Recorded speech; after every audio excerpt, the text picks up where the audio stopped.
안녕하세요. 캐나다 밴쿠버에서 온 추경호라고 합니다. 제가 부모님한테 듣기로 태어나기는 6.25 동란 동안에 피난 가서 산 운막에서 태어났다고 들었습니다. 현재 지명은 대구광역시 달성군 화운면이고 그때 당시에는 경북 달성군 화운면이었습니다.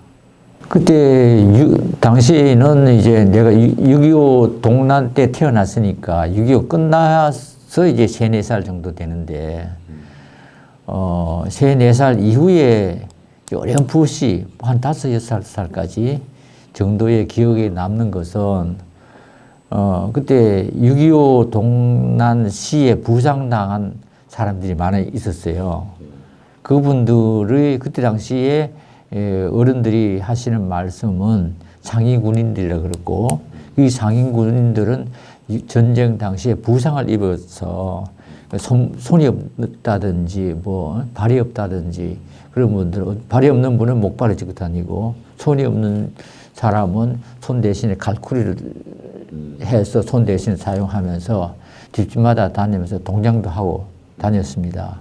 그런데 어릴 때 그 손 대신에 갈쿠리를 달고 오는 사람 보고 상당히 무서웠거든요. 참, 왜 그런지는 모르겠습니다만은 그때 당시에 6.25 전쟁으로 인해서 지금 생각해 보면 많은 부상자가 생겼고 인명피해가 있었구나 하는 생각을 했습니다.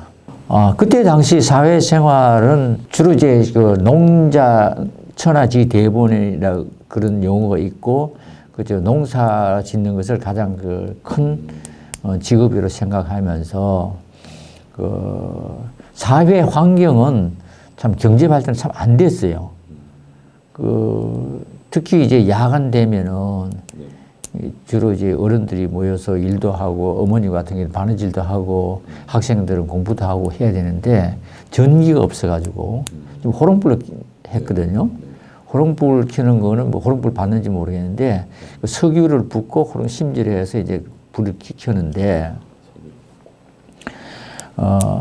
그때 당시 저희 집뿐만 아니라 모든 집이 그렇게 했어요. 전기를 안 썼어요. 관공서 같은 경우에는 전기가 있었는 것 같기도 한데 집집마다 호롱불 켜고 살았어요. 석유는 동네에서 어떤 한 집에 드럼통에다가 싣고 와서 판매하는 석유 판매소가 있었어요. 그러면 이제 석유 떨어지면 부모님들이 어디 가서 석유 사와라 하면 병들 가서 사가지고 그렇게 했습니다. 식사 같은 경우는 참 요사이 사람들은 식량이 없으면 라면 끓여 먹지 그러는데 그때 당시에는 쌀이 없으면은 밥을 할 수가 없어요. 그래서 쌀을 아끼기 위해서 어머님들이 쌀하고 보리쌀 섞어서 밥을 하면서 그 밑에다가 무를 썰어가지고 깔고 그래서 밥을 지어서 먹을 때 이제 우리는 그때 뭐라 그러냐면 무밥이라 그랬어요. 무밥 먹고 이제 놀고 이래 하다 보면은 방귀가 지독하고 친구들끼리 야 무밥 먹기 싫다고 그런 얘기를 참 주고받고 그랬어요. 네. 식량이 부족하다 보니까 이제 우리보다 나이 많은 사람들이 예를 들면 저희 고모나 뭐 아저씨나 친구의 형들이나 이런 분들하고 같이 산에 가서 소나무 가지를 꺾어서 소나무 가지를 맨 외피를 벗기면 그 안에 좀 하얗고 좀 보드라운 게 있어요. 그걸 이제 이로 깔아서 먹고 먹는 게 아니라 깔아서 씹는 거지. 씹다 보면 나중에 그때 삼킬 수 없는 껌도 아니고 무슨 종이 씹는 같은 그런 이물질이 남아요. 그런데 폐밭에 내고 또 이제 다른 것 가지를 끊었다가 또 껍질이 벗기고 또 먹고 그 단물만 빨아먹는 거죠. 지금 아마 그런 기억이 없을 겁니다. 지금 어린애들이나 젊은 세대들에게는 우리 세대들은 안 보고 본 사람 거의 없을 거예요. 그때 당시에는 소가 있는 집도 굉장히 큰 자산이에요. 소 한 마리, 돼지 한 마리 되게 큰 자산인데, 이제 소를 키우려 그러면은 이제 먹이를 줘야 되는데, 이제 여름이나 같은 경우에는 이제 풀 떠들어가요. 기억자된 낫을 해서 이제 어릴 때 보면 또랑에 옆에 가서 이제 풀도 망태 메고 가서 이제 풀을 배에서 한 망태 와서 갖다 놓으면 할아버지가 칭찬도 받고 그 꼴을 갖다가 경상도 말하는 꼴이라 그러는데 풀이에요. 풀을 이제 소를 먹이면 소도 배불리 먹고 그렇게 했죠. 그게 어린 애들, 어른들 신부를 하는 하나 일과 중에 하나였습니다. 학교는 면회 하나 학생 수도 한 반에 거의 한 60명, 50명, 평균 60명이었어요. 평균 60명이 있는데 전부 어떤 경우에는 학생 수가 많아가지고 오전반, 오후반 나누어서도 하고 그랬어요. 그래서 학교 다닐 때 가장 기억에 남는 거는 선생님께서 남한, 북한 전기에 대해서 얘기를 하면서 남한은 발전소가 없어서 호롱불을 켜는데 6.25 난 후에 38선으로 이제 이어져서 전기가 교류를 못하고 북한에는 수풍 발전소가라는 게 있는데 굉장히 발전량이 많고 그래서 그 전기를 가지고 북한에는 전기불을 켜는데 남한에는 전기를 못 가져와 가지고 우리는 호롱불을 켜고 산다 하는 얘기를 들었을 때 야 우리도 남한도 빨리 발전소를 만들어서 우리도 환하게 좀 살았으면 좋겠다는 그런 생각을 했었지요. 그때 당시의 군인이라는 것은 상당히 좋은 직업 중에 하나였었어요. 박정희 대통령이 군 출신이라 그런지는 모르겠지만은, 일단은 안정된 수입이 있고, 또 군인이라 그러면은 또 사회에서 인정해주는 군인도 장교니까, 군인 중에서도 장교니까 인정해주고 또 육군사관학교를 나오면은 졸업만 하면 100% 취직이 되니까 100% 취직이라는 인간이죠. 그래서 야 취직 걱정은 없겠다 하는 생각에 또 가정 형편도 그렇고 그래서 사관학교를 갔습니다. 사관학교 졸업 후에는 당연히 전방에 배치를 받고 이렇게 했지만은 사관학교 도중 기간에 잠깐 얘기를 하면은 저희들이 71년도에 육군사관학교를 입학했는데 입학할 때가 507명 그리고 하급이라든지 기타 자기가 원해서라든지 신체적 조건이 안 맞아서라든지 기타 등등의 사유로 인해서 퇴교 당한 사람이 한 25% 그리고 그래서 한 25%가 퇴교 당하고 75% 정도인 한 383명이 졸업을 한 저희들 동생입니다. 그리고 이제 졸업하고 나서 이제 처음으로 이제 배치받은 부대가 그때 당시 지금은 행정구역이 어떻게 된지 모르겠는데 그때 당시 행정구역은 경기도 포천군 일동면 수입리 거기서 부대는 오뚜기 부대라고 거기서 통신병과라 인관해서 대대통신 소대장으로 근무를 했었습니다. 소대장 기간에 기억에 남는 거는 8.18 미리나무 도끼 사건. 그때 이제 출동하고 그랬는데, 야, 이제 이제 전쟁 한번 해보는 것보다 하고, 지든 이기든 한번 붙어보자 하는 다른 사람은 어떻게 생각했는지 모르겠는데 저는 그때 그렇게 생각하고 야, 보통 우리 이길 수 있겠다 그렇게 생각했어요. 군대 생활은 저는 이제 보병 부대 오뚜기 부대에서 경기도 일동 오뚜기 부대에서 소장을 했고 중대장은 그 특전사에서 근무를 했어요. 특전사 통신 중대장을 했는데 그때 당시에는 통신 시절이 참 열악했어요. 열악했는데 그 병사들 보고 이제 실내에 쳐져 있는 야전선, 전화선을 철수해가지고 정리하라고 지시를 했는데 나는 하루만 하면 충분히 끝날 텐데 일주일 걸린다고 얘기를 해요, 병사가. 그럼 왜 그러냐 그랬더니 우리 가설병이 이렇게 인원이 이거밖에 안 돼서 이렇게 시간이 오래 걸립니다 그러더라고요. 그래서 아니 다른 부서에 있는 병사들 같이 도와주면은 빨리 끝날 텐데 왜 그래? 주특기가 그걸 해서 그것만 하느냐? 우리는 같이 해야 되니까 같이 함께 하자. 그래서 다른 특별한 임무 없는 병사들 도와줘라 하니까 일찍 끝냈어요. 그렇게 함께하는 그런 걸 생각하게 됐습니다. 이제 군대에 보면 이제 통상 이제 병사들 이제 소총 가지고 사격 훈련을 많이 하지요. 사격을 많이 하는데 사격 훈련 가기 전에 PRI라 훈련이라 그래가지고 병사들은 상당히 하기 싫어하는 거죠. 상당히 싫어하는 건데 나는 이 병사들한테 이제 사격을 잘 하게 해야 되는데 병사들은 싫어하고 자기 스스로 해야 좋은 성과가 날 텐데 시키면 그냥 흉내만 내고 하니까 성과는 없단 말이죠. 시간 투자에 대해서 결과는 그냥 제로와 마찬가지예요. 그래서 이걸 어떻게 하나 하고 생각하던 도중에 제가 사격을 잘해요.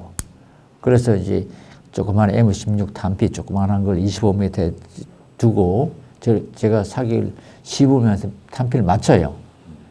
맞추면서 나는 이렇게 할 수 있다.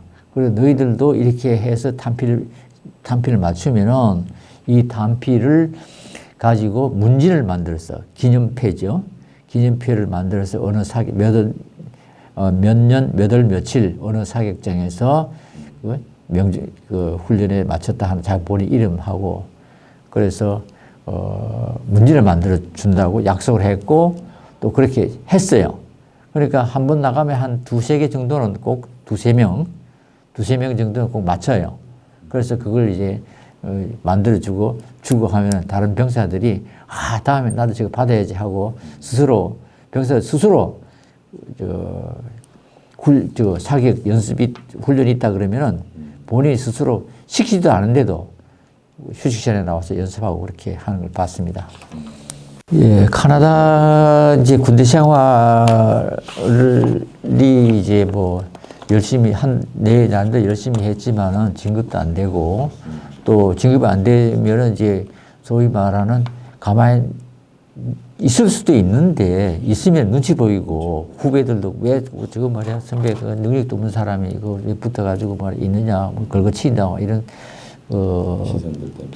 시선도 있고 표현도 들을 수 있으니까 그걸 딱 적당한 시간에 비켜주는 게 전역하고 좋다고 생각했고 전역하면은 또 곧바로 취직되는 것도 아니고 또 취직된다 한들 또 자녀들 교육비가 만만찮고 그러기 때문에 해외에 나와서 열심히 하면은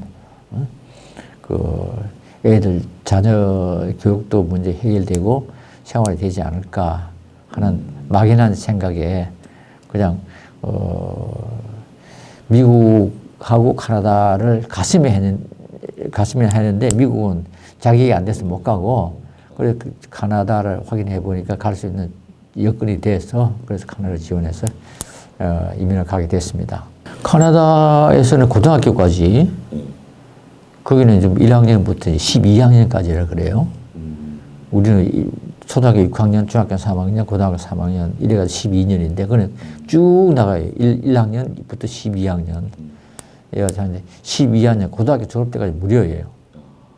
무료고 또 18세 이하일 경우에는 자녀 수당이 돼가지고 수당이 나와요. 그러니까 교육비 안 들죠. 그 생활에 큰 도움이 안 되지만은 자녀 그 18세 이하 자녀 수당이라도 나오고 그러기 때문에 어느 정도 좀 한국에서 교육시키는 것보다는 힘이 덜 들었지요.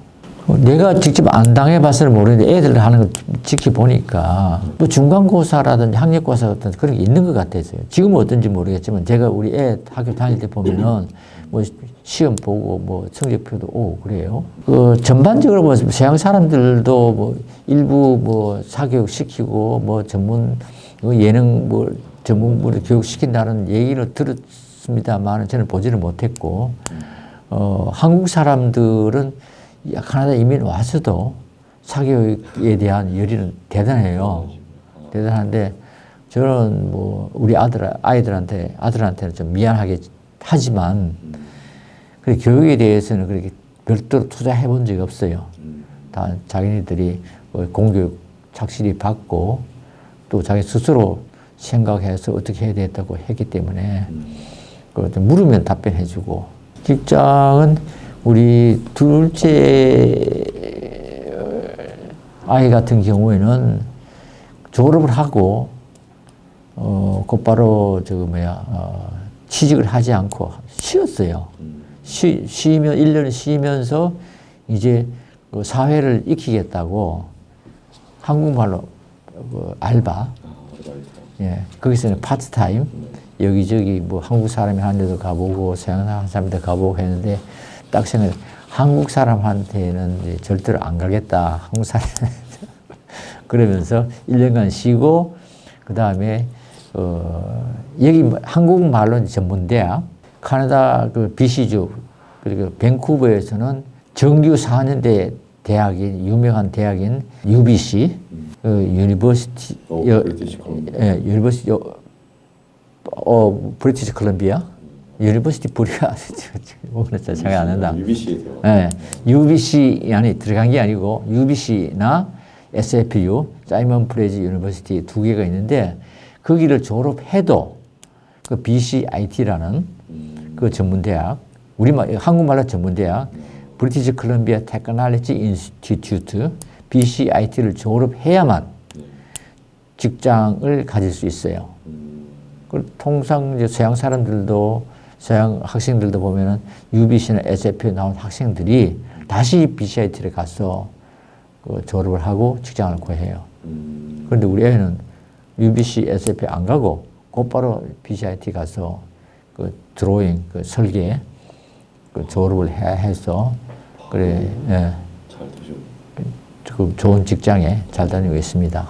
대한민국이 밴쿠버 사람들이 이제 삼성, LG 이게 이제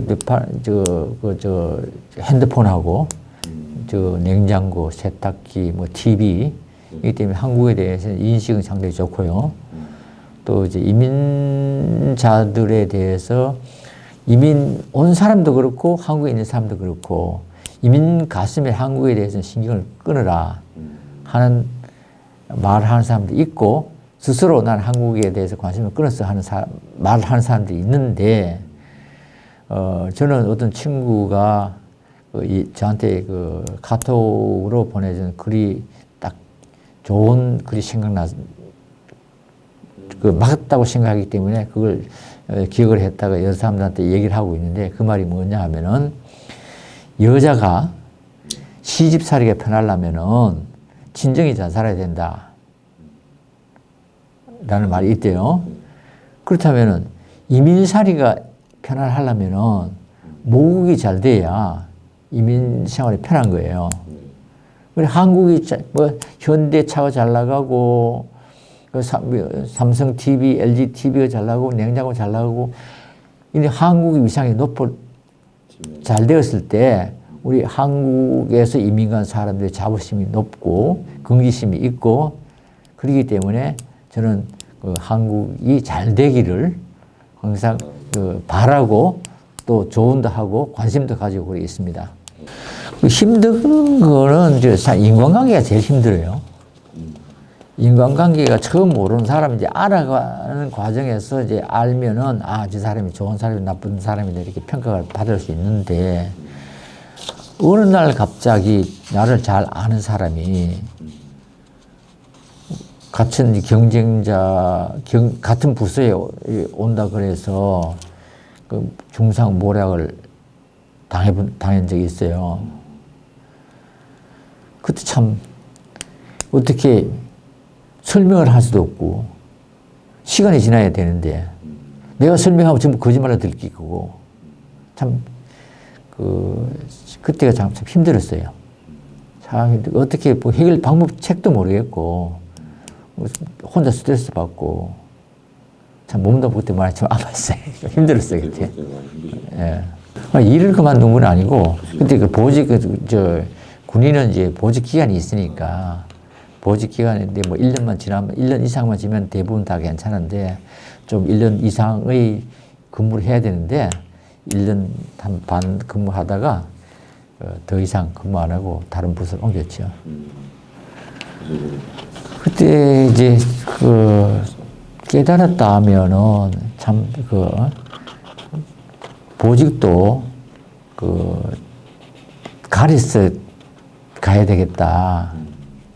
그리고 잘 아는 사람 있을 경우에는 가끔 피해야 되겠다. 그런 게 있는 것 같아요. 20, 30대는 좀 꿈을 가진 세대잖아요. 꿈을 세대는 또 경험은 또 없어요. 경험 없는데 이제 저는 20, 30대들한테 이래라 저래라 할 수 있는 자격이 되는지는 모르겠지만은 소위 말하는 명예직인 그냥 직책도 높이 올라간 사람도 아니고 그 사업을 해가지고 큰 돈을 번 사람도 아니고 그냥 평범하게 그냥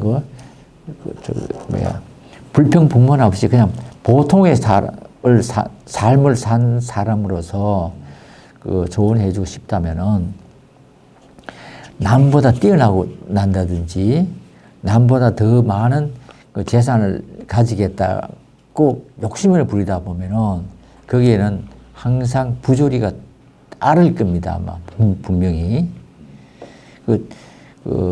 정상적으로 사업을 해서 돈 번다 그러더라도 아마 뭐인가 좀 융통성을 세무보호라든지 융통성이 있을 것이고 또 동료하고 이제 평가를 받는 데 있어서도 눈에 보이지 않는 무슨 모종의 경쟁력 이런 게 작용을 하기 때문에 그보다는 나 스스로 상대평가가 아닌 나 혼자의 절대평가, 나 혼자의 이것이 행복이다는 가치 기준을 가지고 그럼 내가 무엇을 해야 되겠냐 선택해서 사는 게 가장 좋지 않을까라는 생각이고 그렇게 하면은 완전히 인생의 만족감이라든지 행복감이 더 크지 않을까 그렇게 생각합니다.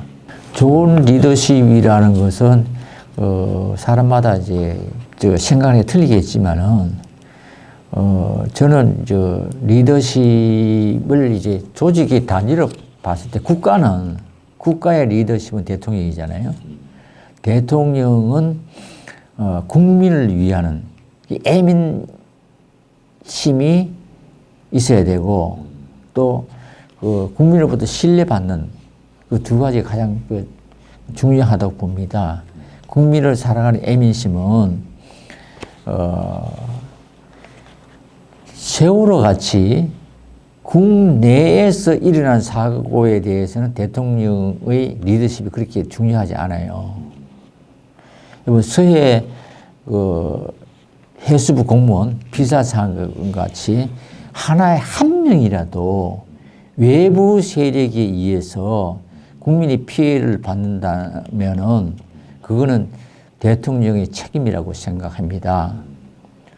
이 말은 세월호 때문에 박근혜 대통령의 책임이 아니고 한 명의 서해 공무원 피살 사건은 그거는 문재인 대통령의 큰 실책이고 잘못이라고 생각합니다.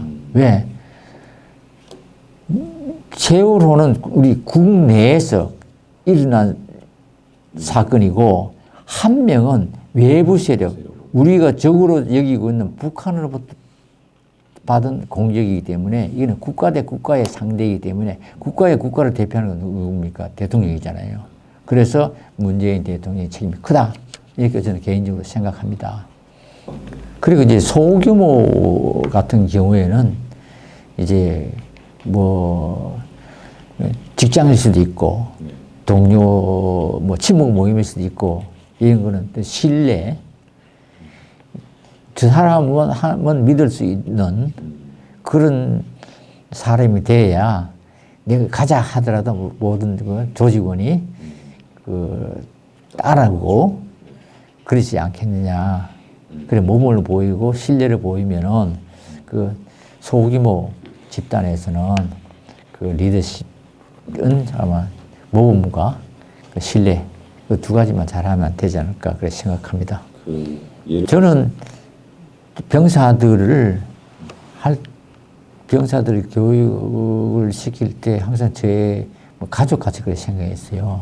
가족같이 생각하고 병사들 아프면은 다른 모든 거에 우선해서 부대 내에서 치료할 수 있으면 치료하고 없으면은 부대 내에서 치료할 수 없으니 집에 가서 치료하라고 외박도 보내고 휴가도 보내고 우선을 보내고 그렇게 했어요. 그렇게 하고 내 가족같이 생각했기 때문에 처음에는 대대장 시절 때 얘기인데 처음에는 가니까 장교들 그 대대장 말을 안 믿어요. 계속 거짓말 해왔다 이거예요. 당시뿐만 아니라 나는 처음이지만은 장교들이 약속한 거는 전부 공수표다 이거예요. 그래 안 믿어지는 거예요. 나는 분명히 약속을 지키겠다고 그랬는데도 병사들은 안 믿어져요. 근데 한 번은 이제 외출 외박 훈련 끝나고 외출 외박 내보내는 편수를 다 했는데 마침 수해가 크게 나가지고 이제 외출 외박 보내가지고 내 책임으로 보내야 되니까 만약 내 책임으로 보냈다가 무슨 사고 나면 또 내가 책임을 다져야 되니까 그래서 상급 부대에다가 지보고를 했어요. 이번에 외출 외박이 있는데 내보내도 괜찮겠습니까? 하니까 그 수혜직인데 그 가서 또 사고 나면 또 곤란하다. 내보내지 마라 그래요. 그래서 이제 나는 병사한테 보내겠다 약속을 했고 상급 부대에서 내보내지 마라 그러고 그래서 나가야 되는 병사들한테 얘기를 했죠. 내가 분명히 약속을 했고 외출 외박 나간다고 하면 공중 전화를 해가지고 애인하고 부모가 다 이렇게 다 했을 텐데 내가 못 내보내서 가서 되게 미안하다. 이거는 네가 어쩔 수 없다. 그래서 네가 나오고 싶다 해도 나는 이거는 강압적으로 내 약속을 깨더라도 안 보낼 수밖에 없다. 상급 부대에서 그렇게 내보내지 마라 그러니 이거 내가 책임질 수 없는 상황이기 때문에 그렇다. 내 책임도 그렇지만 네가 만약에 가서 사고 나면은 너 가족들도 어떻게 되느냐. 더 큰 사고 아니냐. 그래서 내보낼 수 없다. 그렇게 해서 돌려보내고 그 다음 주에 며칠 내박 보내면서 하루를 더 보탰어요. 하루 더 보태니까 기분이 좋아가지고 그렇게 한 번 하니까 그 다음부터는 우리 대장님은 거짓말 안 하는 사람이라고 내 말을 어떻게 하면 그대로 다 믿어줘요. 그래서 그때 참 고마웠어요. 통상 이제 이거는 어디 보면 우리 국가적인 이슈하고도 좀 되고 되는 문제인데 우리 초등학생들 어릴 때부터 이제 교육 문제도 일부 포함되는 사항인데 자유의 개념에 대해서 교육을 잘 시키고 좀 어른들이 이해를 했으면 좋겠어요. 또 자유라 그러면 내 마음대로 할 수 있는 것 이렇게 교육을 시켜왔고 또 그렇게 인식을 하고 있는 것 같아요. 그런데 실제 가보면은 내가 차 한 대 사가지고 고속도로 가려고 그러면 까지 가는데 신호등을 계속 거쳐야 되잖아요. 빨간 불이 켜질 때 내가 자유라 그럴 때 갈 수 없잖아요. 그 따라야 되거든요. 그런데 법규는 있으니까 따르는데 너하고 나하고 인간관계가 모였을 때는 내 멋대로 하는 내 자유인데 이런 얘기를 많이 해요. 그런데 그렇지 않고 자유라는 것은 주어진 범위 이내에서 특히 보면 이제 표현의 자유라는 말을 쓰잖아요. 표현도 친구들 간에 말하든 야 말 가려서 해라 한 말 있잖아요. 말 가려서 하라 하는 게 자유의 제한이라고 저는 보거든요. 자유로서 아무 말을 하면 안 되잖아요. 그래서 어떤 것이 자유고 어떤 것까지 해야 되고 어떤 것이 제한 안 해야 된다는 그런 개념을 좀 잘 정립을 해서 전문기관에 자유해서 초등학교 학생에는 어떻게 교육을 시키고 어른들은 어떻게 교육을 시키고 또 직업 대학 졸업하고 직장 취직할 때도 취직 시험에서까지도 자유는 어떤 것이라는 걸 좀 저는 평가를 했으면 좋겠어요. 그래야 이제 자유가 이런 거구나 하고 소중해하지 않을까 그런 생각을 합니다.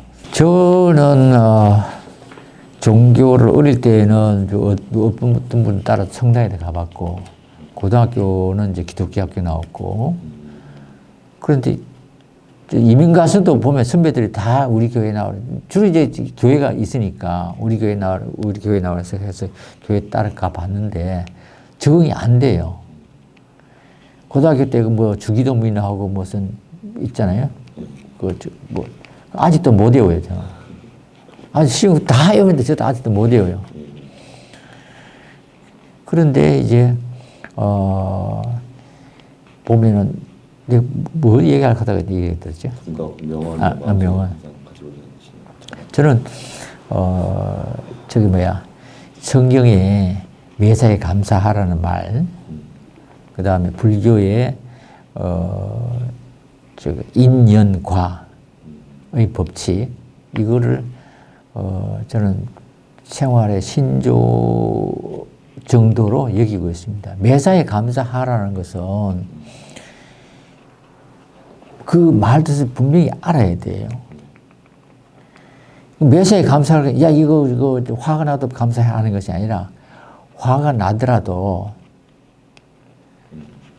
내가 참을 수 있으니까 감사하고, 안 되니까 감사하고, 또 교통사고 났을 때 참 안 죽었으니 다행이고, 더 큰 것보다 덜 했으니까 다행이다. 그리고 항상 감사한 마음을 가질 때 또 원수를 사랑하라는 말도 감사해야 원수를 사랑하지 않겠어요? 내가 이전에 줬던 빛을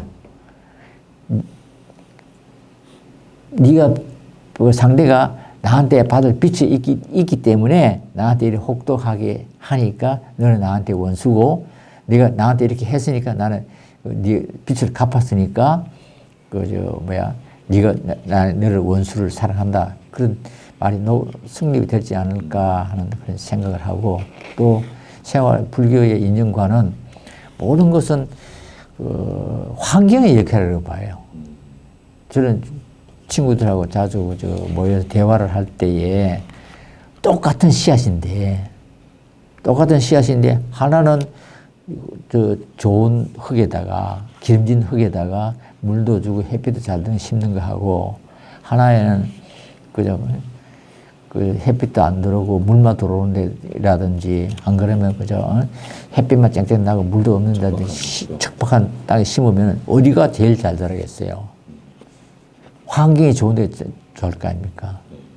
그래서 환경에 따라서 결과가 결정이 되니 자녀 교육이라든지 그 부모로부터 잘못된 환경을 탓하지 말고 받아들이고 내 스스로 좋은 환경을 만들어 가면은 좋은 결과가 좋은 땅이 좋은 결과가 얻고 또 매사에 감사할 수 있지 않을까 그런 생각을 합니다.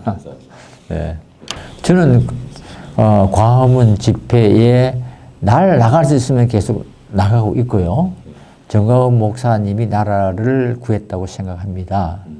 그 이유는 좌익은 이제 북한을 사랑한다기보다도 저는 그 사람들이 북한으로부터 혜택을 받았기 때문에 그 혜택을 받은 보답을 한다고 봅니다.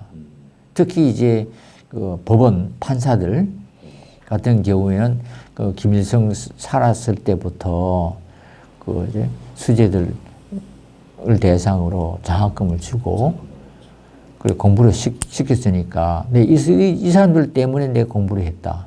이 사람들 때문에 먹고 산다. 판사하면서 하고 있다는 그런 보온의 심리가 작용하기 때문에 그래 북한을 북한을 존경한다기보다는 뭐 북한에 대해서 위롭게 하는 것이 아닌가 그런 생각을 합니다. 그런데 북한을 이롭게 하는 것은 우리나라를 망하게 하는 거잖아요. 그래 망하게 하는 것을 막은 게 광화문 태극기 집회를 주도하신 정광훈 목사님 그 해서 이번에 윤석열 대통령 당선되는데도 큰 역할을 하셨고 정광훈 목사의 역할뿐만 아니라 여러분들이 다 역할을 했지만은 제일 큰 역할을 하신 분이 정광훈 목사님이 아니었었나 그렇게 생각합니다 저는.